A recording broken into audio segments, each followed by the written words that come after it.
অনেক আগে থেকে চাচাদের সাথে আমাদের সম্পত্তি নিয়ে বিবাদ। বাবার যতটুকু সম্পত্তি ছিল চাচা তা দিচ্ছিল না। চাচা বারবার বলতো দাদু নাকি সব সম্পত্তি তাকেই দিয়ে গেছে।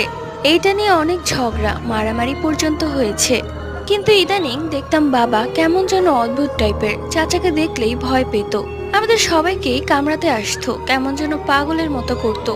আমরা অনেক ডাক্তার দেখাই, হঠাৎ করে বাবার কি এমন হলো, কিন্তু কোনো কিছুই হচ্ছিল না। উল্টো ডাক্তারের ওষুধ খেয়ে বাবা আরো পাগল হয়ে যাচ্ছিল।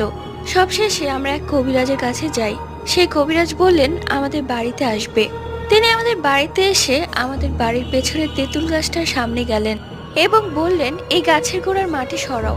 তখন আমরা গাছের গোড়া থেকে কিছুটা মাটি সরাতে লাগলাম। দেখলাম সেখানে দুটো তাবিজ আছে। আমরা তো অবাক, এই তাবিজগুলো কোত্থেকে এলো। তিনি বললেন আমার চাচা সম্পত্তি নিয়ে এতটাই নিচে নেমেছে যে বাবার উপর